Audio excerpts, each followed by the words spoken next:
শেখ পরিবারের দুর্নীতির যেন শেষ নেই। এবার ভারতে পলাতক স্বৈরাচার শেখ হাসিনার মেয়ে সাইমা ওয়াজেদ পুতুলের সূচনা ফাউন্ডেশনের 14টি ব্যাংক হিসাব জব্দের আদেশ দিয়েছেন আদালত। এসব ব্যাংক হিসাবে 48 কোটি 35 লাখ টাকা রয়েছে। দুর্নীতি দমন কমিশনের আবেদনের পরিপ্রেক্ষিতে গত 4 মার্চ ঢাকার মহানগর সিনিয়র স্পেশাল জজ মোহাম্মদ জাকির হোসেন এ আদেশ দেন।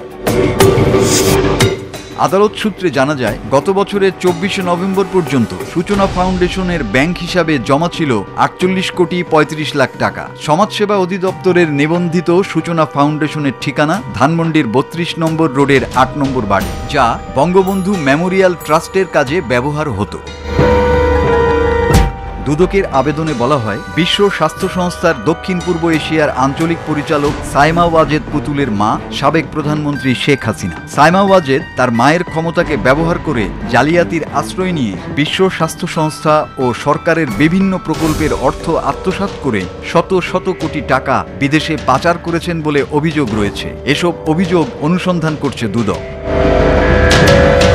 দুদকের আবেদনে আরও বলা হয়, সূচনা ফাউন্ডেশনের মাধ্যমে সাইমা ওয়াজেদ পুতুল এবং সূচনা ফাউন্ডেশনের সঙ্গে সংশ্লিষ্ট অন্যান্য ব্যক্তিরা সূচনা ফাউন্ডেশনের অস্থাবর সম্পদসমূহ অন্যত্র হস্তান্তর বা স্থানান্তরের চেষ্টা করছেন। তদন্তের স্বার্থে তা ফ্রিজ করা প্রয়োজন। শুনানি শেষে আদালত আবেদন মঞ্জুর করে আদেশ দেয়।